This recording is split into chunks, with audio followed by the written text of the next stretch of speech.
자, 계속 이어서 하겠습니다. 그 다음에 이제 큐잉 띠어리라고 해서 대기 이론이라는 게 등장하는데,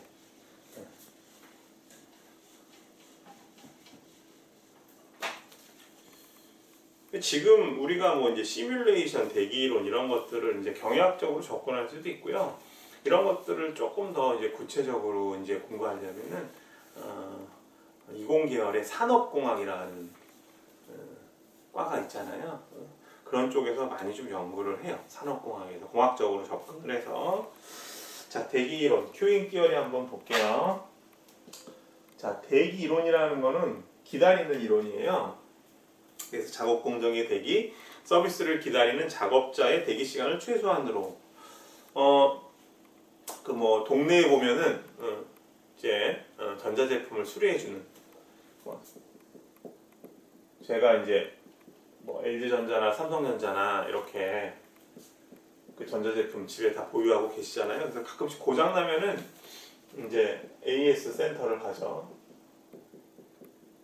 그래서 이제 수리를 맡기는데, 과거에 제가 한 10년 전쯤에 삼성전자 AS 센터에 간 적이 있어요. 갔는데 이렇게 수리를 하는 부스가 이렇게 있고 라인이 이렇게 있더라고요. 그래서 쭈루룩 가는데 벌써 이제 제품들을 수리하러 온 사람들이 기운이 느껴지잖아요. 뭐 계단 올라가거나 엘리베이터 탈 때. 그래서 이제 여기 수리하는 분들이 이렇게 ABC가 있는데 사람들이 이렇게 줄을 서 있는 거예요. 이렇게.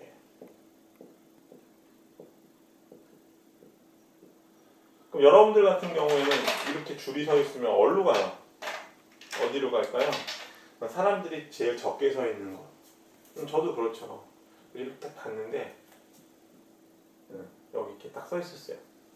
왜냐면 여기 4명이고 여기 3명이고 여기 지금 6명이니까 이쪽이 제일 빨리. 우리 뭐 저기 뭐야, 보통 우리 마트 같은 데도 갔을 때 뭐 요새는 이제 스스로 이제 마트 가서도 자기가 계산을 바코드를 찍어서 계산하는 경우도 많지만, 캐셔분들 계실 때 보면 사람 없는 데로 가잖아요. 그거 생각하시면 될 거예요. 근데 꼭 이상하게 여러분들도 그렇겠지만 저도 그렇고 줄을 쓰면 옆에 줄은 잘 빠지는데 내가 쓴 줄만 잘 안 빠지죠. 여기 앞에 봤더니 엄청 제품을 많이 들고 온 거예요. 앞사람이. 여기는 빨리빨리 그냥 끝나고. 그래서 저보다 늦게 온 사람들이 먼저 수리를 받고 가더라고요. 근데 먼저 왔는데 늦게 온 사람들이 먼저 수리 받고 나오면 불공평하잖아요. 그래서 제가 개인적으로 좀 아니 뭐야 이거 이렇게 많이 기다리고 좀 손해본다는 느낌도 들고, 그리고 먼저 온 거를 안 알아준 삼성 AS 센터가 좀 아쉽기도 했어요. 그래서 이거 좀 개선돼야 되겠다라는 생각을 하고 그러고 이제 나왔었는데, 그리고 나서 또 이제 제품이 고장나서 다시 한번 이제 삼성전자 AS 센터를 점검 드리게 됐거든요. 바뀌었더라고요. 어떻게 바뀌었냐면 수리하는 걸 좀 늘렸어요. 여기 A, B, C, D, E 이렇게 5개만 합시다. 5개 해놓고 번호표를 주는 거예요. 번호표를 주고 각 부스에는 이렇게 수리하는 분들이 계시고 순서에 따라서 번호표에 가서 가는 거예요. 지금 이제 A, B, C, D, E가 수리 부스에 고객들로 다 차 있다 그러면은 어느 순간 제일 먼저 끝나는 부스가 있을 거 아니에요. 그러니까 순서대로 가는 거예요. 그러면 일단은 늦게 와가지고 줄 잘못 서서 시간적으로 손해보는 일은 없을 거 아니에요. 그래서 자 이거 괜찮다라고 생각했는데, 그래서 저도 이제 시간을 한번 재봤어요. 얼마나 기다리는가. 그 전에는 제가 줄을 잘못 서서 거의 1시간 가까이 기다리고 이제 겨우 수리를 맡겼는데, 이런 상태에서는 한 5분 정도 기다렸나? 기다리는 시간이 확 줄어들었죠. 그래서 또 제가 주제넘게 물어봤죠. 왜 수리하는 직원들을 2명을 더 늘렸느냐 그랬더니 그분들이 이렇게 얘기하더라고요. 수리에 필요한 일단 시간들을 자기네들이 측정을 했대요. 몇 시간 정도 걸리나 평균 한 제품. 뭐 한 10분이면 20분이다 이렇게 체크를 하고, 그 다음에 이제 이 삼성 AS 센터에 방문하는 고객 수, 하루에 고객 얼마씩 방문하니 평균 고객을 내봤대요. 그리고 이제 여기 AS 센터에서 일하는 수리를 담당하는 직원들이 일하는 시간 한 6시간, 7시간을 체크해 봤더니 이 부스에서 일할 수 있는 직원 수가 나온다고 하더라고요. 그래가지고 결과적으로는 대기 시간을 줄였다라는 거죠. 그래서 상당히 만족을 했던 기억이 있어요. 대기이론. 대기이론 같은 경우에도 어느 정도 시뮬레이션은 해봤을 것 같아요. 그죠? 여러 가지 숫자를 바꿔가면서 한번 넣어봤겠죠. 뭐 어쨌든 시뮬레이션이건 혹은 대기이론이건 간에 여러 가지 수리적인 기법들을 사용한다. 그죠? 그래서 여기서 우리가 통제해야 될 변수는 뭐였냐면 수리에 필요한 평균 시간 적어볼까요? 수리에 필요한 시간, 필요한 시간. 그리고 두 번째로 어떤 게 있어요? 고객 수, 그죠? 방문 고객 수. 세 번째, 직원들이 하루에 일하는 시간, 하루 일하는 시간. 이런 것들은 수리적인 기법을 통해서 대기 시간을 최소화할 수 있다는 거죠. 그래서 이런 거하고 비슷한 걸로 뭐 커피 전문점에 보면, 그죠? 종로나 을지로 이런 데 가면 스타벅스나 커피빈 큰 매장들 있잖아요. 거기 보면 계산하는 부스들이 많잖아요. 그런 거 숫자들을 그냥 임의로 갖다 놓은 게 아니라 고객 수나, 그죠? 수리에 그 서비스하는 시간 이런 것들을 감안해 가지고 캐셔들의 숫자들을 캐셔를 할 수 있는 계산할 수 있는 그런 부스를 숫자를 만들어 놓은 것 같아요. 이게 대기이론이다. 왜냐하면 커피 먹으러 갔는데 10분, 20분, 30분 기다린다고 하면 싫잖아요. 빨리 나오는 게 좋으니까, 그죠? 맞춰서 뭐 한 사람만 이제 계산하다가 또 사람이 몰리면 두세 사람이 올리기도 하고요, 그죠? 유동적으로 하는 거 이런 것들이 이제 대기이론이 적용된 거라고 보시면 되겠습니다. 자, 그 다음에 공급사슬 관리. 이거 중요하니까 제가 별표 한번 칠게요. 잘 안 나오네.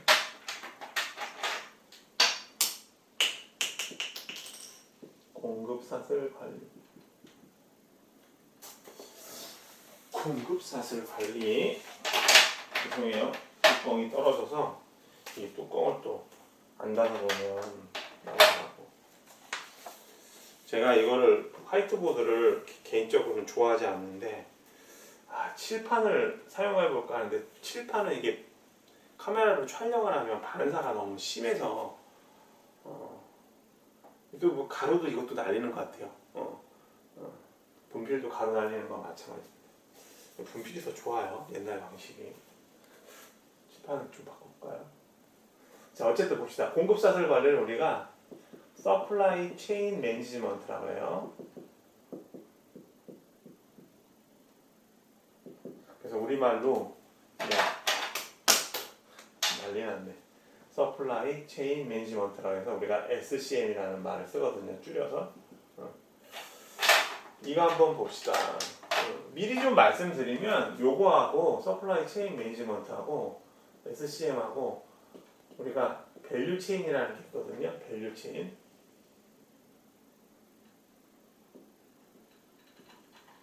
이렇게 스펠링을 헤매. 밸류 체인이라고 해서 가치 사슬이라는 게 있어요. 가치 사슬. 오래간만에 자율 과제 한번 해볼까요? 밸류 체인하고 SCM 공급 사슬 관리하고 어떻게 다른가? 비슷한 것 같기도 하고. 자, 이렇게 한번 해보세요. 공급 사슬하고 가치 사슬하고 어떻게 다른가? 비슷한 점도 있고 다른 점도 있고 해요. 나중에는 말씀드릴게요. 자, 제품 생산에 필요한 원료를 최초의 공급자로 제공받고 이를 바탕으로 생산하며 유통에 이르는 과정을 관리하는 것을 말한다. 쉽게 내용 보시면 더 헷갈리고요. 자, 한번 볼게요. 여기 이제 제약회사가 있고요. 병원이 있어요. 그러면 파란색은 좀 반사가 되는 좀 잘 안 나와가지고 파란색 한번 볼까요? 글씨는 되도록은 제가 파란색을 안 쓸게요. 그러면 이제 제약회사하고 잘 안 나온다. 병원 간에 이제 공급.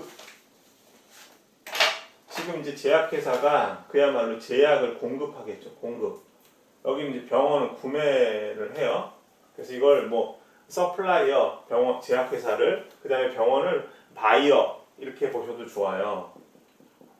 서플라이어와 바이어 관계로 보셔도 좋아요.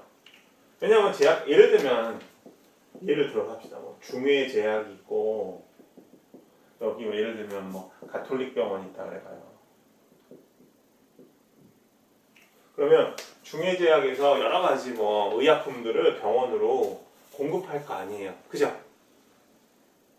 그죠? 뭐 예를 들면 뭐 수액이라든가 뭐 붕대도 있고 뭐 소독약도 있고 어마어마하잖아요. 뭐 여러 가지 뭐 약도 있고. 근데 예를 들면 수액을 하나 봅시다. 수액 같은 경우에는 병원에서 필수적으로 많이 쓰는 약품이잖아요. 그죠? 수액도 뭐 종류가 여러 가지가 있겠지만 그럼 수액을 예를 들면 환자들이 계속 들어오는데 수액이 어느 순간에 동이 나버리면 그죠? 그 조금 전에 우리 재고관리 보험 갔을 때 환자가 왔는데 수액을 놔줘야 되는데 수액이 없어. 그러면 뭐 다른 병원 가서 수액 하나 꺼주세요 이렇게 이야기할 수도 없고 곤란하잖아요. 그래서 제약회사하고 이 병원에 있는 그 수액 보관하는 그런 지역이 있을 거예요. 그리고 담당하는 사람이 있고 요새 같은 경우에는 이제 컴퓨터가 발달했으니까 이걸 이제 서로 연결을 시키겠죠. 그러면 제약회사에서 이 병원에서 수액이 어느 정도 수량이 지금 현재 남아있는지 체크할 수 있잖아요. 그죠?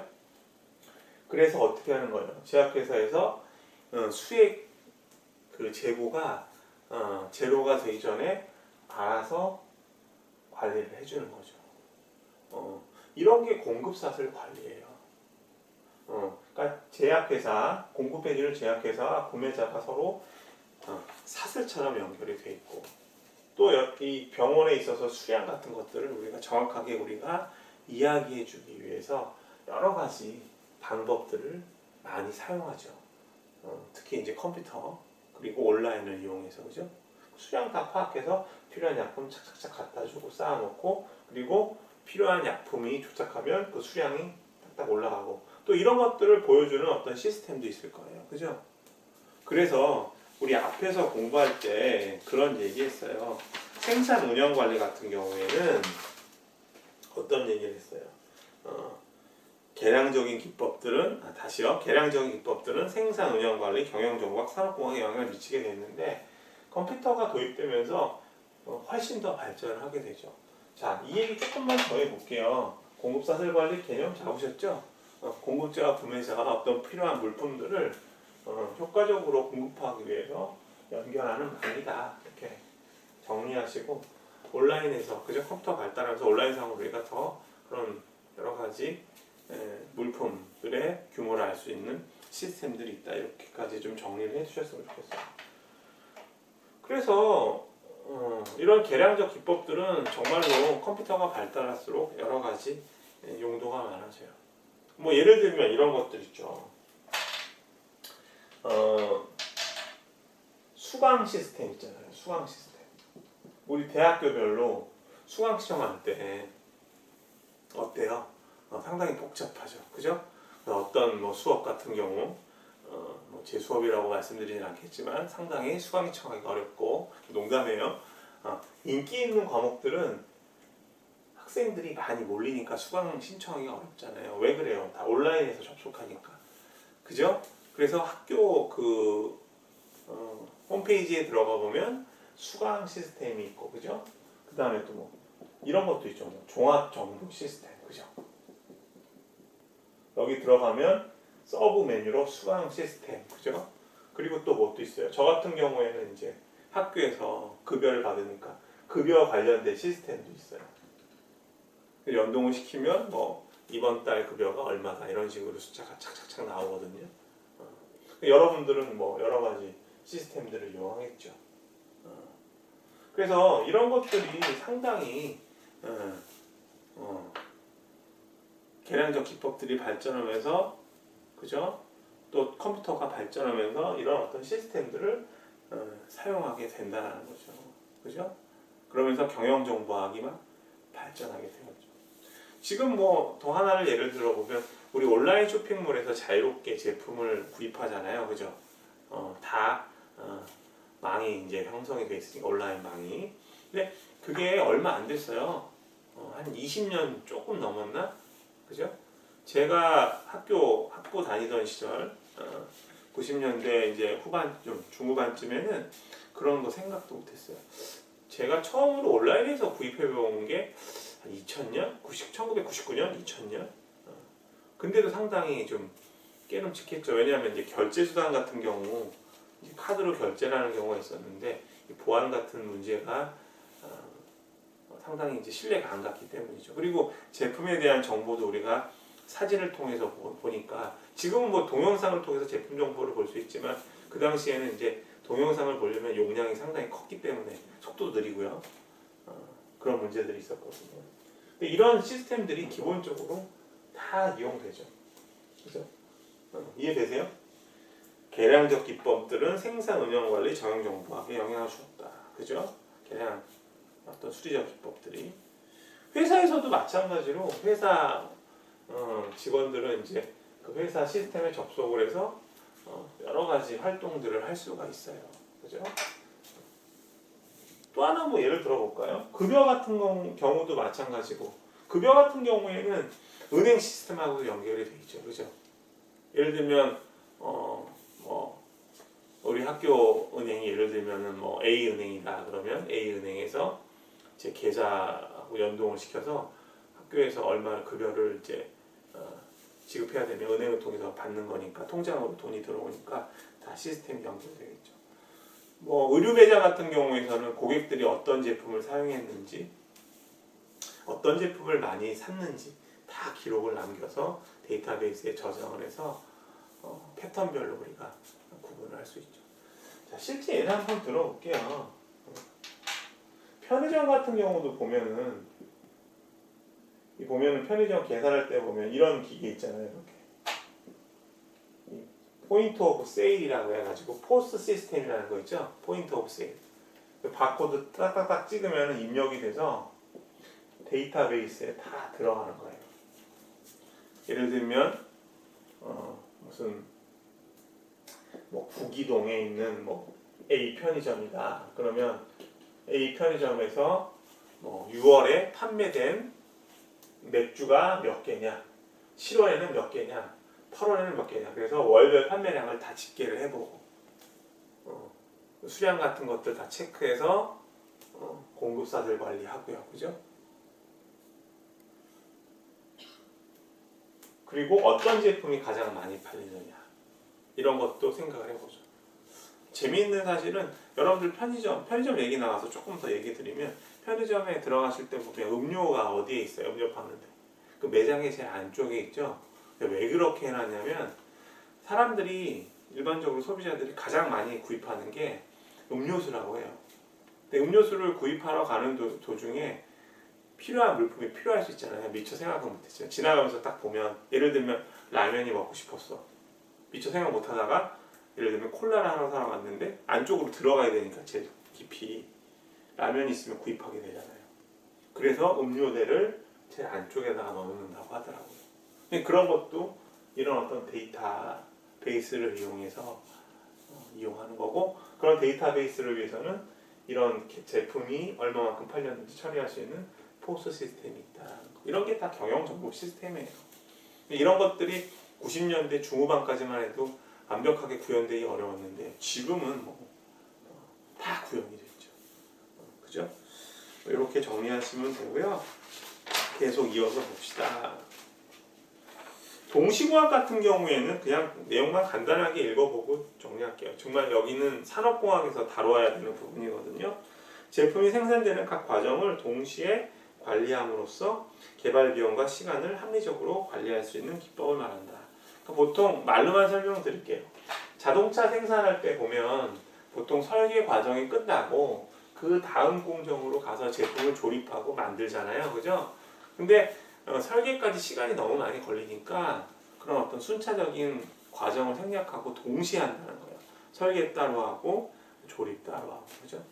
이거를 컨커런트 동시공학이라고 한다. 버퍼링이 생기지 않도록 중간에 뜨는 시간이 생기지 않도록 하기 위해서 하는 관리라고 해요. 저도 공학적인 내용은 이 정도로만 말씀을 드릴 수밖에 없네요. 이런 게 있다 이 정도로만 기억하시면 되겠네요. 자, 그래서 계량적 기법 정리해 보시고 우리가 뭐 선형계획법을 비롯해서 재고 모형, 그 다음에 시뮬레이션, 뭐 대기이론 쭉 예시들을 봤는데 가장 중요했던 사항들은 독립변인들을 우리가 다 통제할 수 있느냐, 그렇지 않느냐. 다 통제할 수 없다고 하면 좀 한계점이 존재한다. 그러나 통제될 수 있다고 하면 계량적 기법은 상당히 의미가 있다라고 우리가 판단해 볼 수 있죠. 그런데 요새는 조직에 영향을 주는 여러 가지 환경 요인이 복잡하기 때문에 독립변인들을 통제하기가 쉽지 않다. 일반적으로는 그렇게 정리하시면 될 것 같습니다. 자, 이번에는 이제 우리 경영학 연구의 흐름 중에서 네 번째 카테고리를 한번 볼게요. 전략적 접근법 한번 볼게요. 전략적 접근법에 대한 이야기를 좀 이제 할 텐데 여러분들 10페이지에 한번 보세요. 10페이지 보시면은 그런 내용들이 있어요. 1960년대 이후 10페이지 제가 지금 보고 있어요. 여러분들 핸드아웃 보세요. 1960년대 이후 환경이 조직에 미치는 영향이 커졌다. 그 전까지는 큰 영향을 미치지 못했다. 계량적 기법 같은 경우도 그야말로 수리적인 기법을 이용해서 그죠? 어떤 경영 문제를 해결하고자 하는데 환경이 너무너무 복잡하다고 하면 환경에 영향을 받잖아요. 그 변인들이. 종속 변수에 영향을 주는 독립변인들이. 그러니까 생각해 볼 때 환경을 많이 의식했다고는 이야기를 못하죠. 그렇죠? 그 다음에 행동 접근도 마찬가지로 무관하고 그 다음에 고전 연구도 마찬가지고요. 조직의 역량을 극대화할 수 있는 방안들을 모색하게 된다. 이런 거예요. 자, 이야기를 좀 한번 해보죠. 1945년 이후는 국제 질서가 어떻게 되죠? 미국이 이제 참전을 해서 2차 세계대전에 참전을 해서 승리를 하죠. 연합군들이. 그래서 미국으로 이제 패권이 옮겨져요. 영국을 비롯한 유럽이 갖고 있던 패권들은 이제 미국으로 이제 넘어가는데 1945년서부터 대략적으로 60년대까지를 이른바 이런 말을 쓰거든요. 팍스 아메리카나 마치 팍스 로마나처럼 그죠? 로마가 이제 지중해를 중심으로 거대 제국을 건설하고 한 그 1세기 이후에 그죠? 평화 시대가 오잖아요. 이거 마찬가지로 팍스 아메리카나 그러면 미국이 패권을 가진 시기를 얘기해요. 뭐 직역하면 이제 평화로운 미국 뭐 이런 식으로 이야기를 할 수 있겠는데 이때 이제 뭐 미국 같은 경우에는 부의 축적이 어마어마하죠. 물어봐요 학생들이. 그럼 왜 전쟁을 했는데 왜 미국이 돈을 벌어요? 미국 본토에서 전쟁이 안 일어났잖아요. 그죠? 유럽에서 전쟁이 나니까 유럽에서 하는 전쟁 물자들을 어떻게 돼요? 다 공급해줘야 돼요. 그죠? 무기서부터 해서 그죠? 또 무기만 필요해요? 군인들이 옷 입어야 되잖아요. 여러 가지로 산업이 발달할 수 없어요. 여러분들 그 영화 보셨나? 벤자민 버튼의 시간은 거꾸로 간다. 거기 보면 벤자민 버튼의 아버지가 돈을 벌었는데 단추 공장으로 버튼 공장으로 돈을 많이 벌잖아요. 군복에 단추가 많이 들어가니까. 그죠? 이와 비슷한 사례로 일본 같은 경우도 이제 2차 세계 대전 이후에 나가사키와 히로시마에 원자 폭탄 2방 맞고 거의 괴멸 직전이었는데 운이 좋다고 얘기해야 되나요? 1950년에 한국전쟁이 일어나면서 경제가 급속하게 일어나잖아요. 그런 측면들이 있어요. 어찌됐건 간에 미국이 돈을 어마어마하게 벌고 그죠? 부가 막 쌓인다.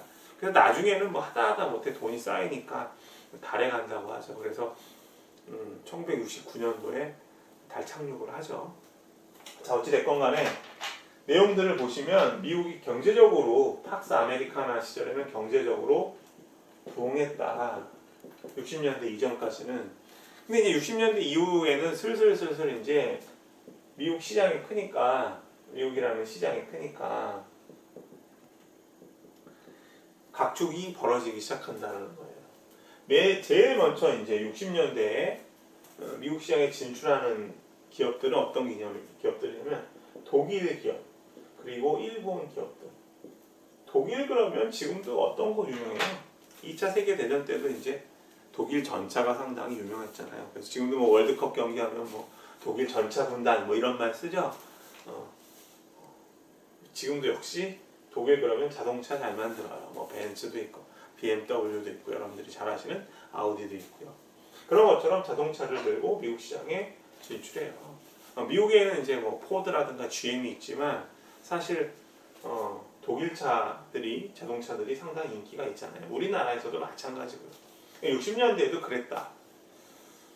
그전에는 독일 자동차들이 이제 본격적으로 들어오기 전에는 상당히 미국 자동차 시장이 괜찮았는데 경쟁자가 늘어난다고 하는 거는 자동차 산업 입장에서 봤을 때 미국 자동차 산업 입장에서는 좀 아쉬운 면이 들겠죠. 일본 기업들도 마찬가지예요. 그죠? 일본 기업들은 조금 늦지만 60년대 후반부터 70년대 초반부터는 토요타 자동차가 미국 시장에 막 진출하잖아요. 뭐 이런 식으로 자동차 시장만 봐도 미국이 전 세계의 어떤 기업들의 각축장이 되고 이런 것들이 어떤 환경의 위협으로 다가오기 시작했다. 이렇게 정리하시면 되겠습니다. 자, 시간이 조금 부족해서 이어서 하도록 하겠습니다.